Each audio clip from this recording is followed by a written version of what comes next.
The people's favorite gospel station. Nothing like a smooth transition into the midday. Be sure to tune to The Shift Monday to Friday at 12:30 p.m. with Joinae Gibson on Glory 93.9 FM. The freshest wave of glory to hit the Bahamas.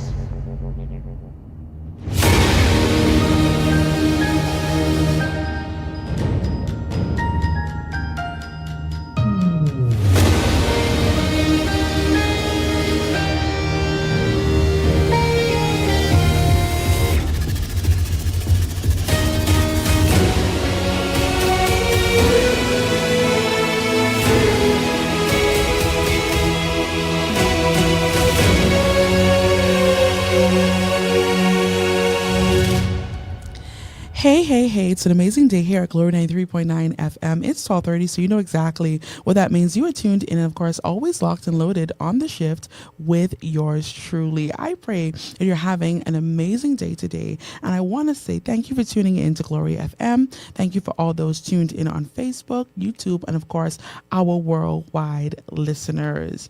I have a quote here that says, "I'd hit the ground, but I'll bounce back."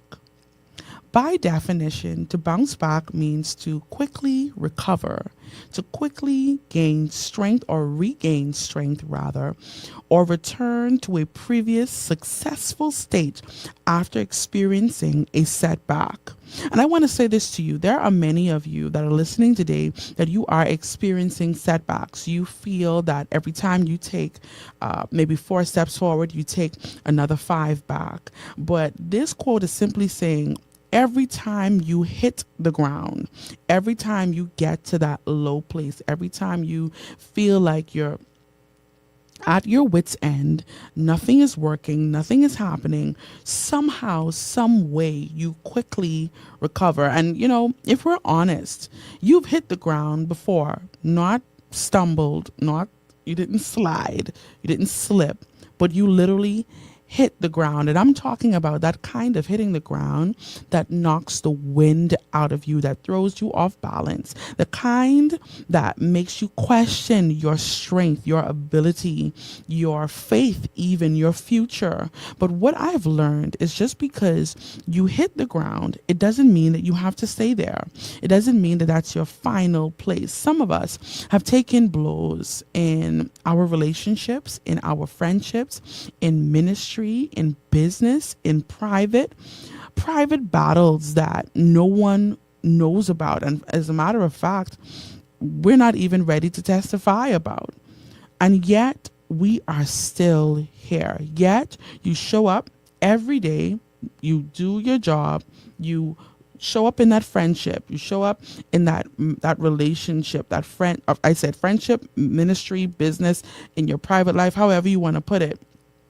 You show up and you operate and you bounce back in a way that's undeniable. And my encouragement to you today is, although you may be experiencing what feels like the bottom, although you may be experiencing what feels like the roughest season or the roughest time of your life or the most difficult area in your life, I want you to know that you will bounce back. It's sort of like, I know this Bahamian culture, you know how we say, to some people who say, oh, after you have a baby, you bounce back. You have that bounce back body. You are able to bounce back no matter the circumstance, no matter how difficult the situation may be, no matter how difficult life may seem. You have the ability to bounce back from everything.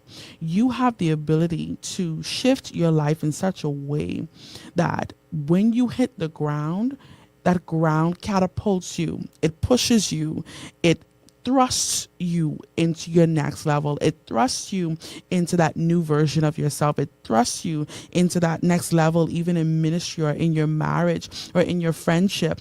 It's the beginning of resilience. It's the beginning of new strength. It is the beginning of the second wind that you need. I want you today to know that whatever it is, whoever you are, wherever you are, no matter how difficult the situation may seem or even be, you have the ability to bounce back. You have the ability to move from what seems like underground and reach the heavens, literally. You have the ability to shift your life in such a way that, watch this, it doesn't just amaze the people around you, but it leaves you dumbfounded. And you say things like, God, I could not have imagined it would turn out like this. I could not have imagined that it would be like this. And maybe that is your next level. Maybe that is your test today. And this is just a confirmation that you will make it. You will survive. And a lot of times, people see you operating or thriving or functioning or, being anointed or being gifted or whatever it is. And they don't know the level of difficulty it takes just to show up as you, just to get aside from your own feelings, your own personal self-limiting beliefs. But because you are listening to this today, it is a sign that you are going to bounce back. Shifters, it's time to lock in. Whether you're cruising in your car, maybe listening to Glory FM, right? Catching us on Facebook, YouTube, or worldwide listener, I want to say thank you for tuning in to today's show. Be sure to like and share, of course, this live broadcast. We are locked and loaded every Monday through Friday, same time, same place. Hey, Mr. Ferguson. Same time, same place, favorite station with your favorite person. Now, shifters, you know that this is an interactive experience. I need you to type in the comment section. I need you to use the call and text line. Holy Ghost. Okay, well, the text line today. The text line, call and text line. The call line today is 242-827-2543. And of course, the text line is 242-817-2544. Now, don't forget to subscribe to my YouTube channel and all social media platforms. That is at Joinae Gibson. And of course, at Glory 93.9 FM. Be sure to get in those comments section and let me know that you are locked and loaded with me today. And I'm going to dive right into today's topic. Today's topic for all those listening, and yesterday, first of all, I'm moving too fast. Yesterday, I want to say, shifters, you guys were locked in so heavily before, during, and after that show. We talked about standing on business or standing in pride. Now, if you missed that show, I invite you to go rewatch it, because I had to go back and really make some mental notes for myself. Are we standing on business, or are we really just standing in pride? And ironically enough, I went to church, and the subject was pride. Well, a part of the subject was pride. So it just really lets the urgency of change required by God for us to move to this next place. Right? Now, today, I want to start by saying thank you to all the shifters. You tune in every Monday through Friday. You are here with me day in, day out. And sometimes when you guys have to work, you message Joinae, listen, I have to go to work, but I'm going to rewatch. Or you say, hey, I'm on, but I can't type because I'm listening. I just need you just to keep talking because all of this is so good. Listen, I appreciate your listening ear every day. You're on this journey with me, and I promise you, I can't take it lightly. I do not take the shifters for granted, and I want you to know every day that I love and appreciate your unwavering, undying support. All right, now let's go straight into today's topic. Today's topic is growing from your pain. Growing from your pain. I can say undoubtedly, the problem with most of us is that we don't respond well to pain. Every time we hurt, we quit. Every time you hurt, you have to retreat, or you have to take some time and go and figure out yourself. You have to take a trip. You have to do something. Anytime life becomes difficult or something painful happens in life, we automatically go to retreating or quitting. As a matter of fact, we use spiritual language to cover it up, and we say things like, if your left hand offend you, cut it off. But the real issue, or a part of the issue, may be that we don't respond well to pain. We go for that Advil, we go for that Motrin, be it natural or spiritual, and we look for ways to cause that pain to lessen, cause that issue to still really be there, but not really feel the pain from it. I watched a TikTok video, and it was a pastor, and he was talking about, he said, sometimes you have to be betrayed. You have to get less from people who you gave more to. Your heart has to be broken by somebody that you lifted up off of the ground.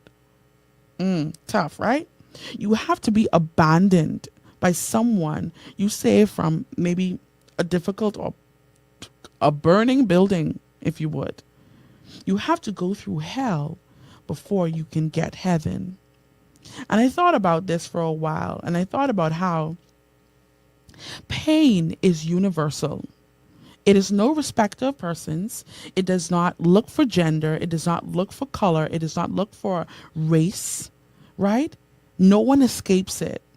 Not in family, not in friendships, not in marriage, not in ministry, not in leadership. And the real question really isn't, will I experience pain? But rather, the real question is, what will I become because of it?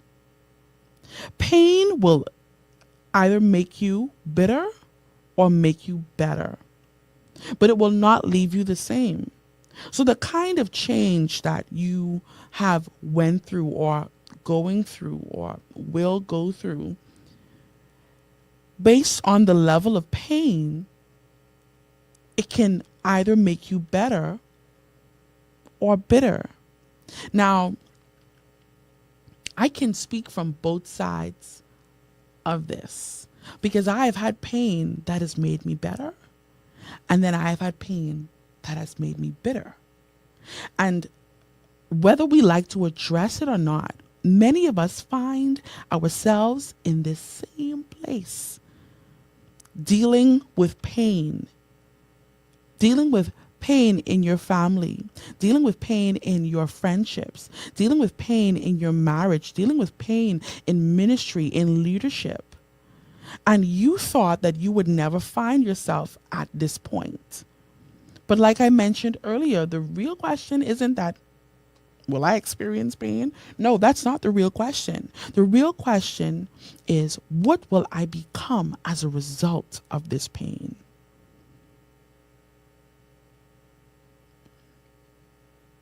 Some people become softer.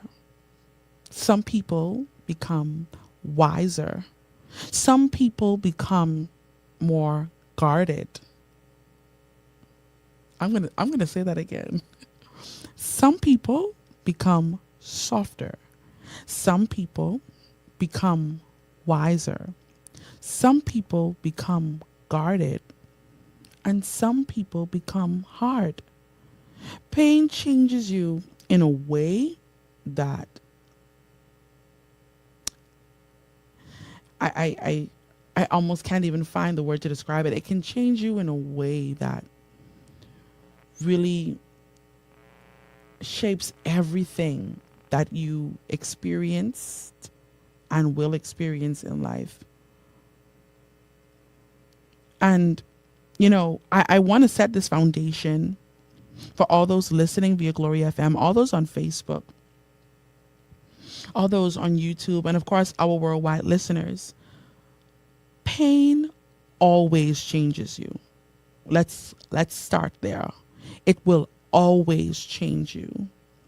The issue is the direction.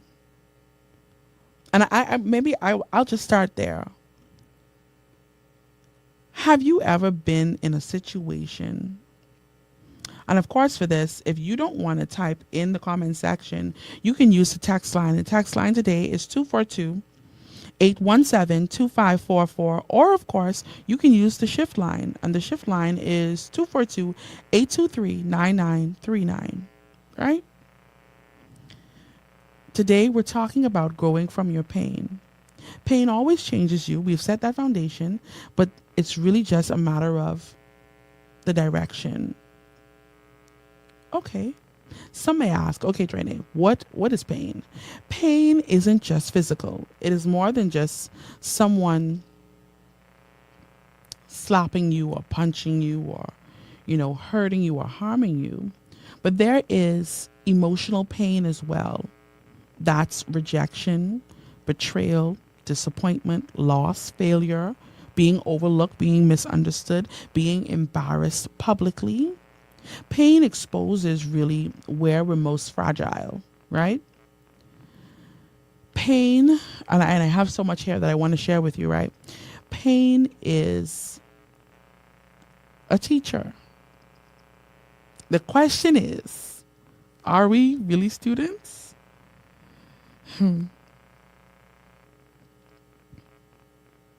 Pain usually hardens people, right? And I'm going to give a few scenarios here. So you have the person that pain would make them softer. It would make them more empathetic. They show more empathy. They understand person's feelings, or, they can relate. Pain can cause that, right? And then on the flip side, pain can make some people really hard and callous and cold. Some people don't grow from pain. They grow and become more guarded. So that's why that last relationship, that infidelity, that betrayal, that lie, that failure, that rejection started to weigh on your heart. And it becomes a lot more difficult to reach you, or a lot more difficult for you to open up, because pain caused your heart to become more guarded. I'm reminded, and I'm always, really fascinated with this story with Jesus, him knowing his betrayer. And I think about how many people in life we know, if we're honest, we know have ill intent. They don't want to see you make it. As far as they're concerned, they will tell you to your face, you are nothing. You will never be nothing. Don't ask me nothing. Right? And I think about how, as humans, we label those people. Oh, I don't mess with her. Oh, I don't mess with him. Oh, I don't go there. I don't do this and I don't do that. And then we look at the life of Jesus, and he has his betrayer at the Last Supper. Now, it could just be me, but Judas was getting hungry. Judas was gonna have, listen, no bread, no grape juice for you, Judas. No bread, no blood. Because why? And we look at, I really observe it, and I'm making light of it, but it's really serious, right?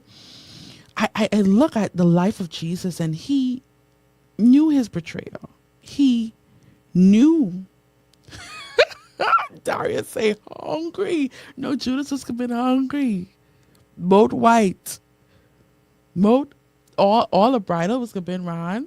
Judas moat, because I'm not feeding you. You will starve. But see, when I look at the life of Jesus, and him understanding, and really, he knew that pain was coming. He knew that pain was coming. He was actually preparing for pain. And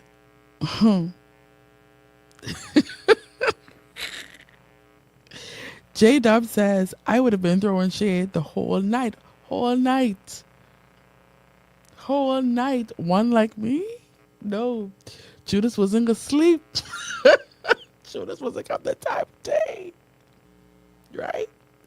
But Jesus understood. And boy, we really got to live like Christ for true,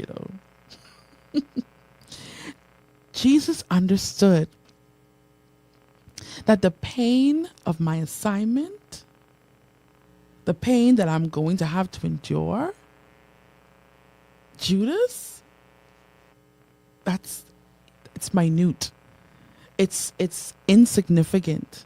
Hey, Joinae, it's insignificant based on what I'm about to deal with. And when you start to look at your pain or your betrayer or that failure or loss or that embarrassment, that public embarrassment or being, misunderstood or, rejected, when you start to look at these things as minute in comparison to the purpose and in comparison to the call, then you can feed your betrayer.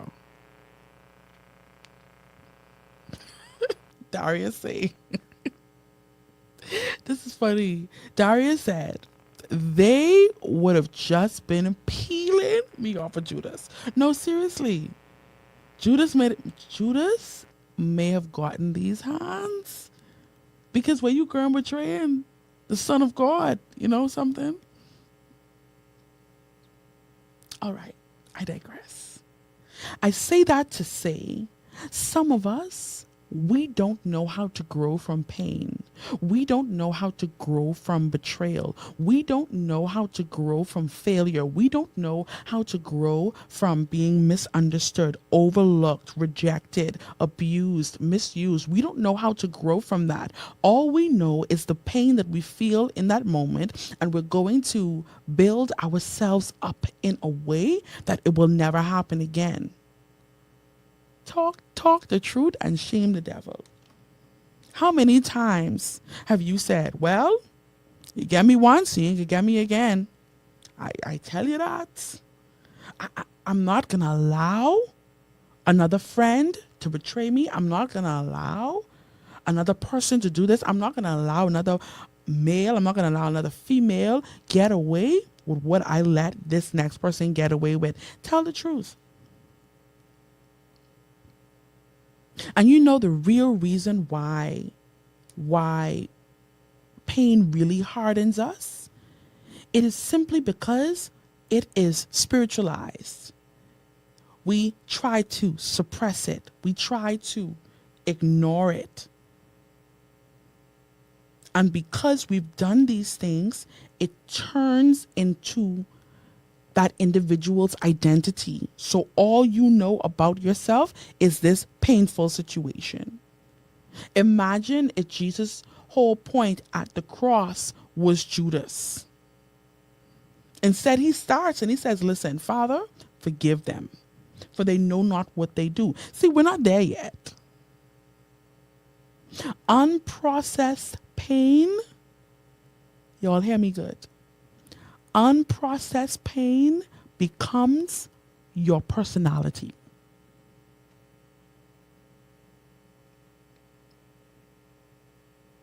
It becomes your personality. It becomes, hey Crystal, it becomes a part of who you are. And you feel like because you've spiritualized it, you feel like because you've suppressed it, you feel like because you've ignored it, it's gone. You feel like because you're still smiling, you feel like because you're still trying to remain cordial, that it's gone.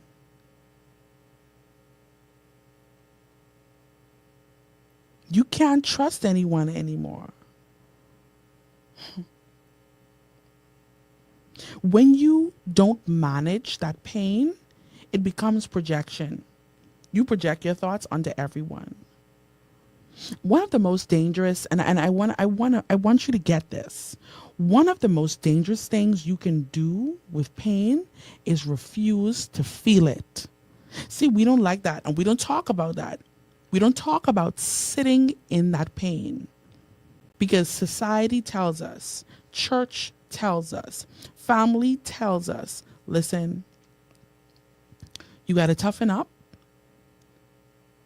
and you got to power through.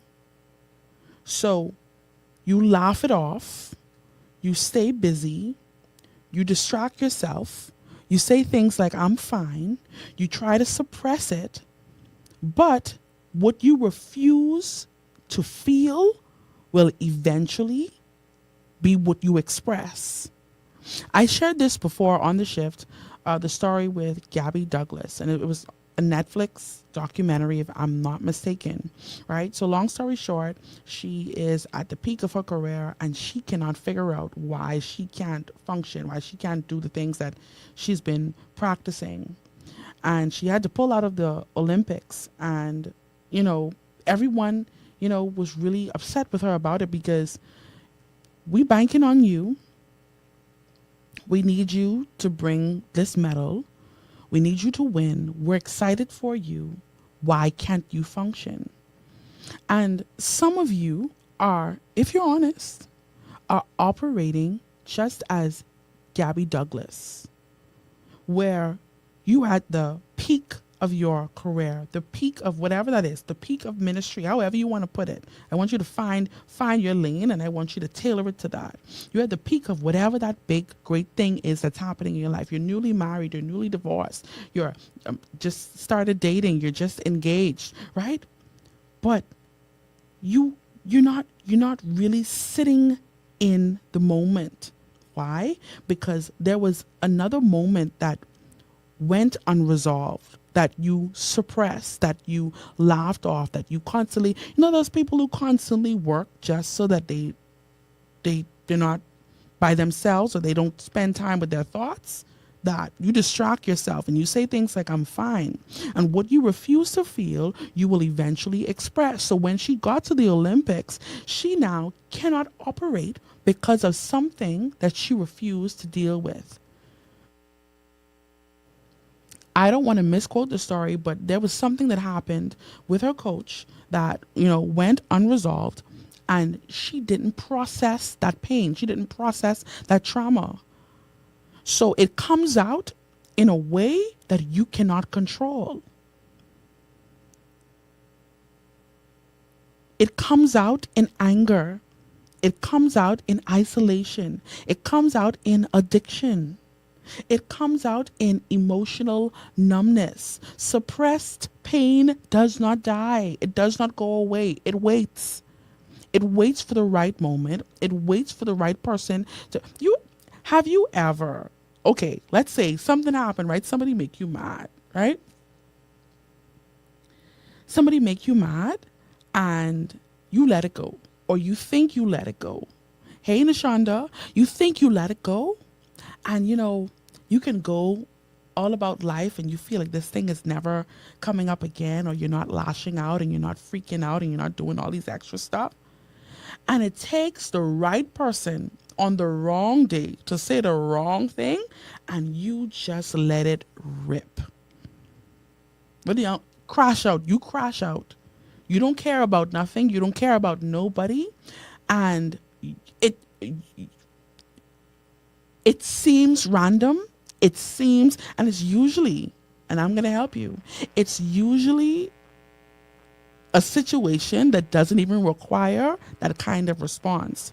But where you have suppressed that feeling, suppressed that anger, suppressed that pain, suppressed that hurt so long and so much, it waits. It waits for you to be at the peak of whatever it is. Big job interview. And you how some interviews, like you in a boardroom and it's a few persons just there to observe you, or however, you wait till everybody is in the room and you say, you know something? Let it rip. See, when you don't deal with that process pain, and I don't want you to think that I'm saying this from a judgmental standpoint, or I'm trying to bash you, but I'm really trying to bring awareness to how dangerous suppressing that pain, suppressing that hurt is for you and is for your destiny. And I go back constantly to the story of Jesus, where the moment he hits the cross, he talks about forgiveness. He talks about letting go all of what was done and with what will be done to him. When you start to suppress that pain, when you start to ignore it, when you want to isolate it and put it on the back burner, that, you know, you detach yourself from a part of your reality. So sometimes people go through so much pain. They go through so much difficulty. They go through so much shame. They go through so much disgrace and public embarrassment that detachment is a survival mechanism. That in order to survive this, I have to pull myself from the reality. And it's the mind, it is the mind's way of saying, listen, this is too much. This is overwhelming. Let me disconnect. So you find yourself emotionally numb. You don't feel anything. You don't want to feel anything. You feel disconnected from your own story. You start to feel like life is just happening to you. It's almost as if you feel like you're watching your life happen in front of you. You're watching people do things to you. You're watching certain things happen. And it is a survival mechanism that the brain tells you, listen, this is overwhelming. This is a lot to handle. Because don't forget, our brains are wired to protect us.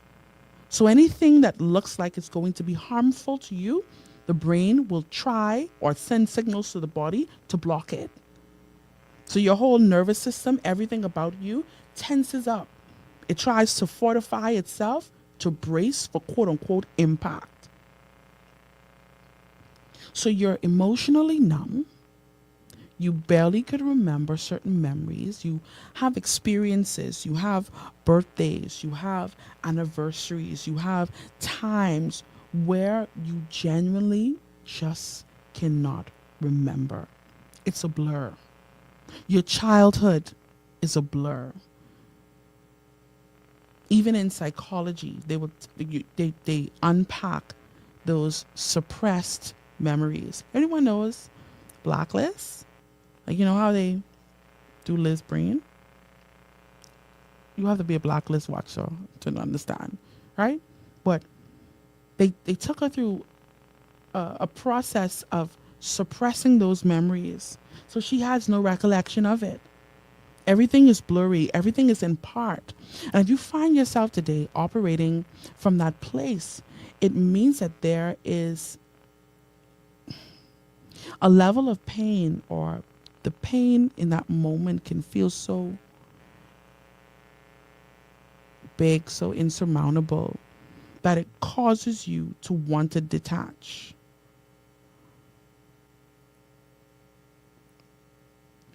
I want to say this to you. Protecting yourself is not healing. Protecting yourself is not healing. And detachment may help you, you're protected in the moment, but it prevents the work that needs to be done later. You cannot heal, and I know I'm not alone when I say this, you cannot heal what you don't address. You cannot heal what you refuse to honestly acknowledge. And sometimes that looks like sitting, talking with someone professional.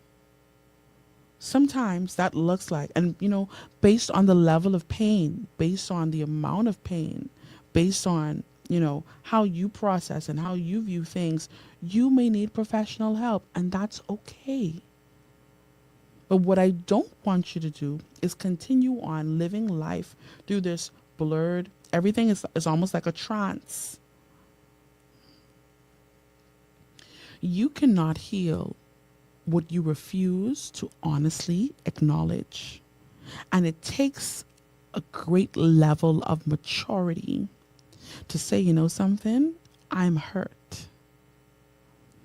This hurt me, and this changed my whole perspective on relationships. This changed my whole perspective on church. This changed my whole perspective of family. This changed, it changed my whole perspective of friendship.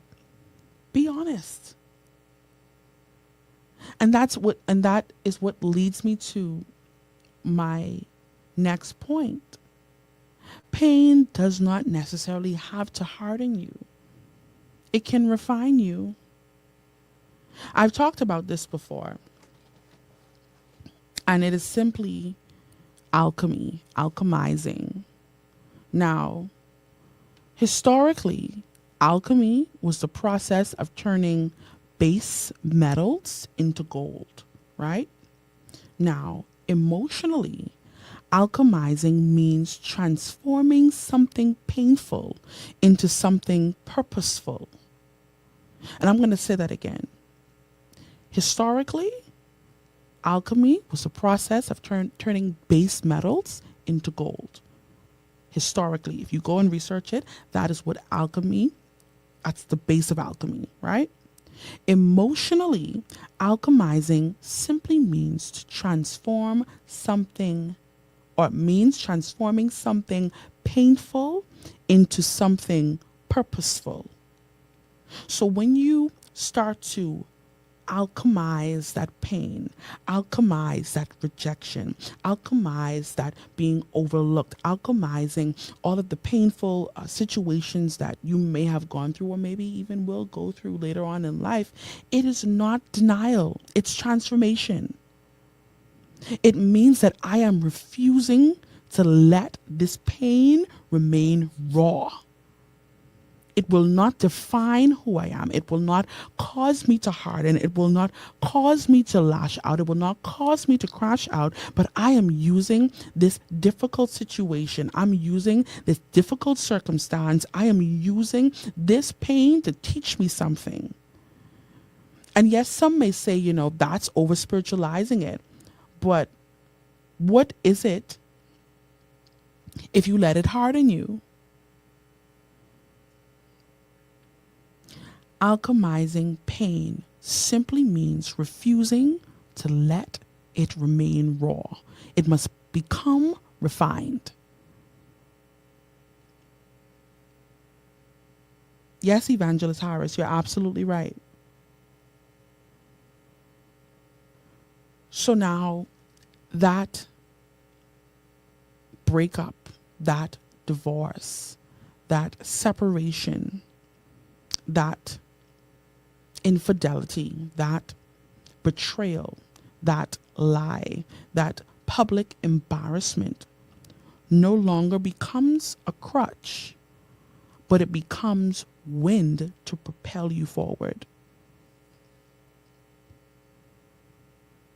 See, we don't talk about alchemizing pain a lot because what we love to do is rehearse the pain. We have to go over in our mind. We have to tell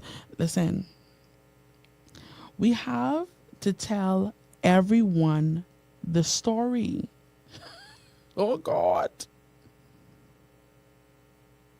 We have to tell our story because in our mind, we don't deserve this. And be that as it may, it happened. Now what? We can go on and on all day of, getting to the root why this person did this to me and why this person said this and why I feel this way and building emotional intelligence and building all of these things and, self-confidence and good self-talk and all of these other things. And you could build good self-talk right on top of that pain. So by the time, if you don't see your words of affirmation, if you don't get your words of affirmation, when you get out of bed on your bathroom mirror, your day goes left. Why? Because that pain is still under those words of affirmation. Alchemizing that pain causes you to refine that difficult situation. Another word that I came up, I stumbled upon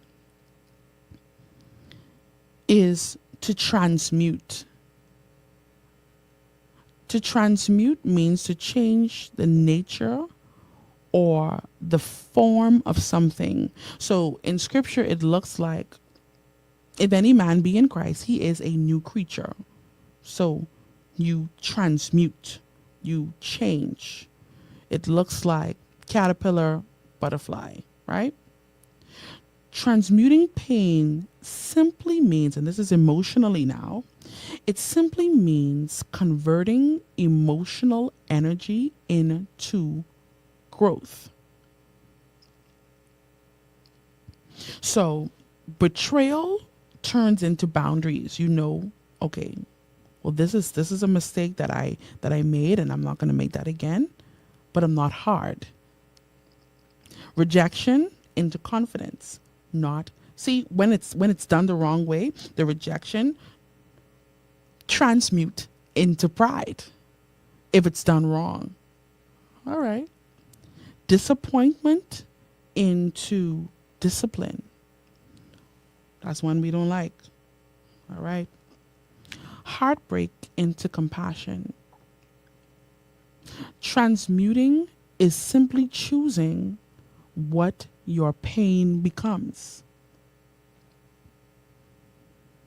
I don't want you to think that I'm just, throwing all these things out here at you, and, it sounds good when we transmute and we alchemize, but I want to really give you some practical steps on how you can actually alchemize pain. I have something here as well.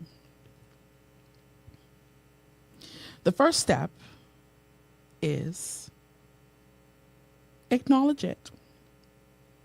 You name that pain. This hurt. This broke me. This disappointed me. You cannot transform. I want to get this for you, and I really hope I have it here. Oh man, I thought I did.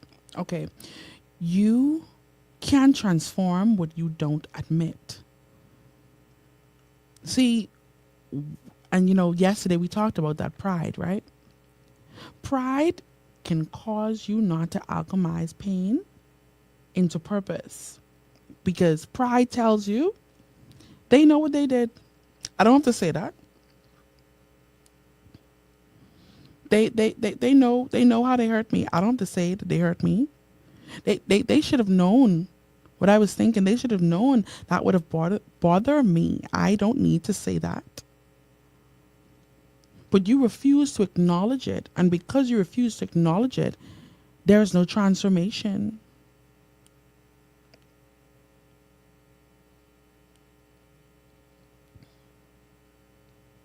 I want to ask a question. Do you think it's difficult to acknowledge things like this? Why is it difficult? I want to hear your thoughts. The text line is open. It's 242-817-2544. Or you can use the shift line, and that is 242-823-9939. Why is it difficult to acknowledge something hurt me? I want to hear. Maybe it's something I'm missing here.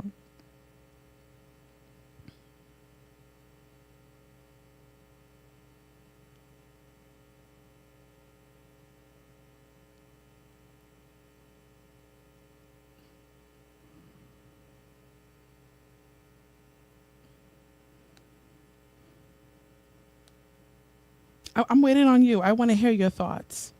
Why is it difficult to acknowledge something hurt me?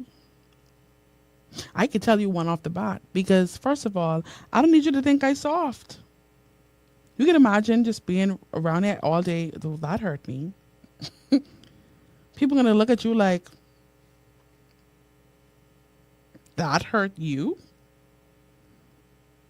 Especially if you have a tie. That hurt you? Please tell me. Tell me. I want to hear.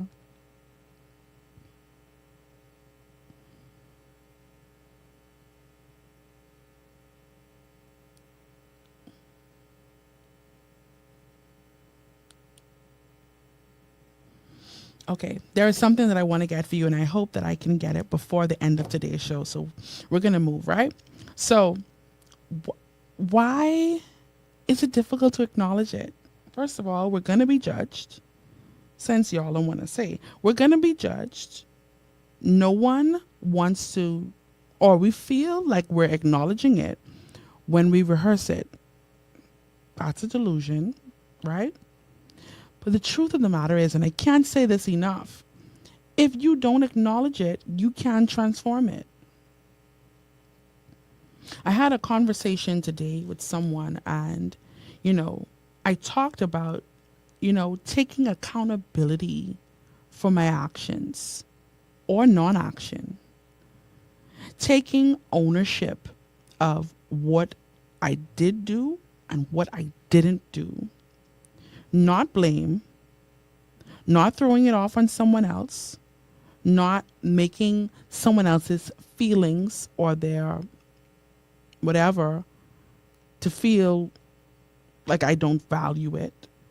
But I started to take ownership after acknowledging the painful situation. I took ownership of my role. Okay, see, we don't want to go there. We don't want to get down with the get down. Why? Because pride. Because no, you hurt me. No, you rejected me. Growth begins when you stop, and I know you can hear me good.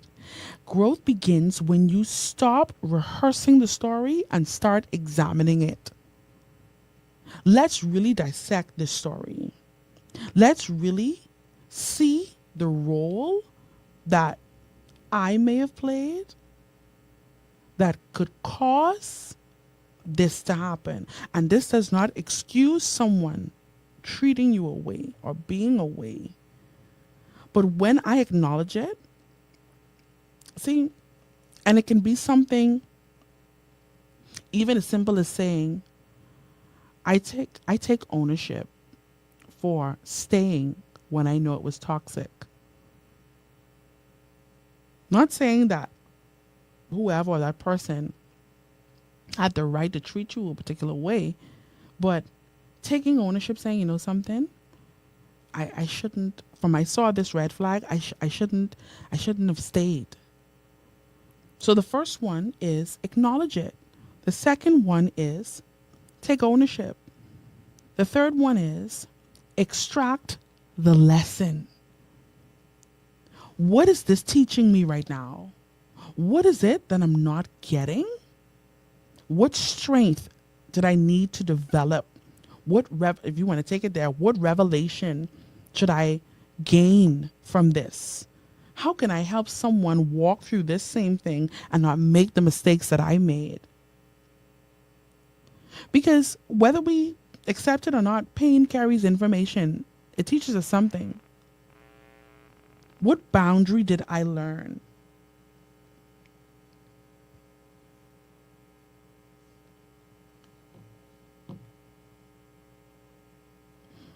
Evangelist Harris says, yes, take responsibility. See, we don't want to do that because no, why am I taking responsibility and I'm playing the victim? Why am I saying that I really was wrong? That doesn't help my victim narrative that I want to let everyone else know. So acknowledge it, right? You acknowledge it. You take the ownership. You extract the lesson. Fourth one, and our time is almost come and gone, you reframe it.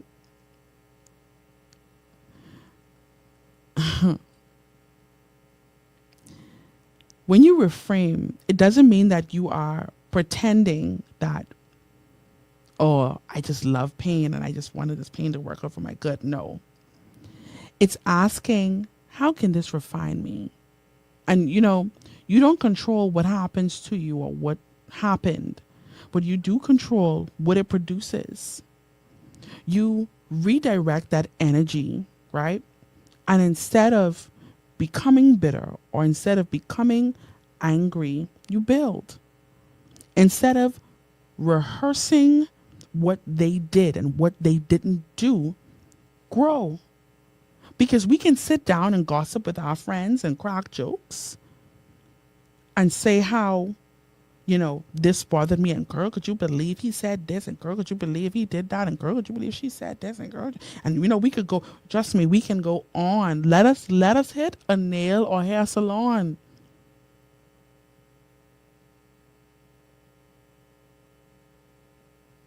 Instead of bitterness and becoming cold and callous, why not build? Why not work on you? Instead of gossiping, instead of the smear campaign that you have on these people, why not grow? Instead of isolation and assuming no one has went this way before, no one has experienced this level of pain before, why not seek wisdom?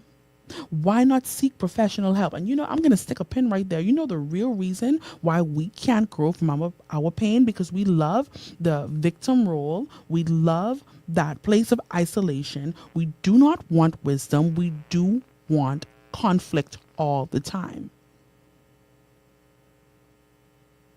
You want everyone else around you to remain the villain and you the victim in your story. Every time you tell your story, oh, woe is me. They had the wind blowing from the east, and I couldn't even understand why they would let the wind blow from the east. Instead of revenge, and I know I'm talking good. Instead of revenge, see the hand? That lick back that you won't get. Instead of revenge. See, I don't want to take it there with the shifters. I don't want to take it there. That's a lot. But you won't get your lick back.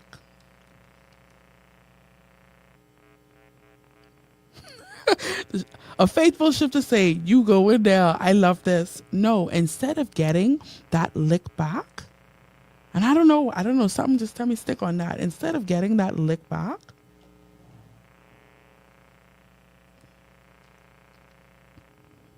doing what they did to you and more. I want you to hear me in the spirit. Oh God. Elevate. Instead of revenge, elevate.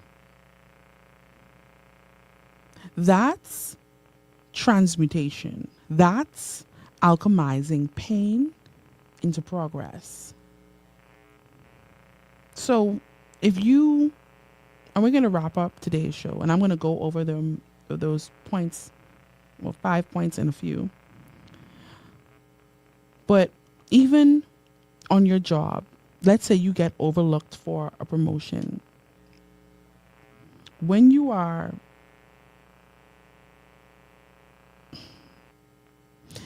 locked in with that pain, your response is bitterness, your response is withdrawal, your response is sabotage, your response is gossip. But the alchemized response is skill development. How about that? You said I couldn't? Watch me. Self-reflection. Okay, I did this wrong, I did that wrong, and maybe I'll get a promotion next time. Discipline. Being disciplined enough to know I'm not just going to start this work because I want this promotion or I want this next level, but I'm going to make this a part of my everyday life. Strategic positioning. You position yourself for success. Same pain, different outcome. That's alchemy. And even in scripture, it talks about refining through fire. And it's a running joke, right? And we have the Chandler Moore concert coming up on February 27th that I'll be hosting. Me and my friends have this running joke that we don't want Chandler to sing I Want to Be Tried by Fire, because we don't want to be. I don't want to be tried by fire. I don't want you to take everything away from me, Jesus. Right? But fire destroys some things, but it purifies others. And I say that to say that pain will either consume you or it's going to clarify you. And it really depends on how you process it. Alchemizing pain is not about becoming hard or acting like this thing never happened. It's about becoming whole. It's about transmuting that pain. And not only that, if you don't transmute that pain, you will transmit it. Everyone you come into contact with, you will transmit that pain. To your spouse, to your children, to your church, to your co-workers. But if you process it, you will literally break cycles and generational curses. And that is growth. Don't let what hurt you be a waste. Let it grow you. So that looks like 1, acknowledging it. 2, taking ownership. 3, reframing it. Oh no. Wait, I missed one. 1, acknowledging. 2, ownership. 3, extract the lesson.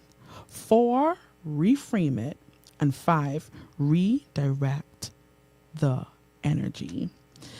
Well, that's it for the shift today. And I want to say thank you for all those tuned in via Glory FM, all those on Facebook, YouTube, and of course, our worldwide listeners and our anonymous texters. That was just saying, go Joe. I love this topic today. I want to say a special thank you for staying with me this entire hour. And I want you to know it's not your only opportunity. Every Monday through Friday, same time, same place, favorite station with your favorite person. I want you to know on the 27th of February, 2026, we are locked and loaded and your girl will be hosting for the first time, the Chandler Moore concert right at the Beach Soccer Stadium. I want you, please, please, please get your tickets. Get your tickets. I need you. I need all the shifters in place. Okay. So please don't let me down. I'm going to be looking for you. I'm going to give you a special shout out and I want you to be in that experience with me, just as you and I are on this journey every day, Monday through Friday. And with that being said, until next time, keep it locked and always loaded. Do enjoy the rest of your day. This is Better by Jessica Reedy.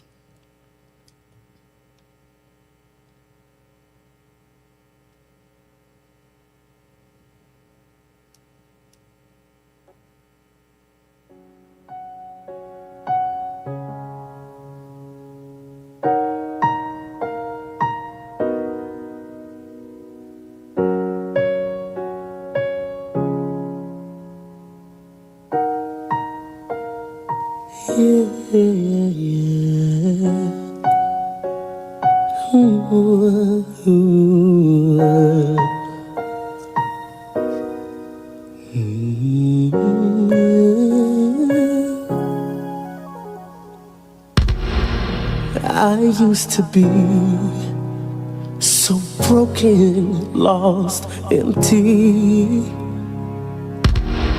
a heart with no beat, a singer with no song to sing. So I know the feeling, the silence is deafening, but in your pain lies a blessing, a sweet and sour victory. So keep walking, walking, walking, though it seems so far. No matter who you are, see there's one thing that I know. Life it can leave you so bitter, bitter, bitter, bitter. But you must believe that it gets better, better,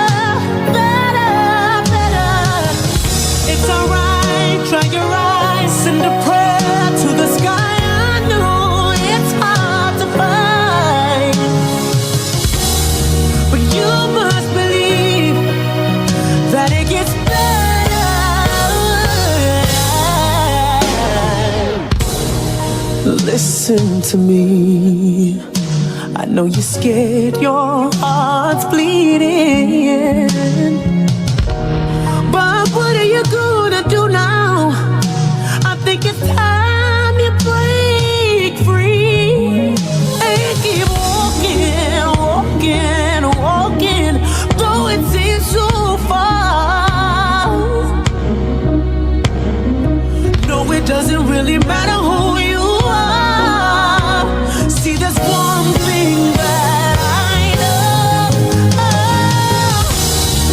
Life, it can leave you so bitter, bitter, bitter, bitter. But you must believe that it gets better, better, better, better. It's alright, dry your eyes, send a prayer to the sky. I know it's hard to find, but you must believe that it gets better, better.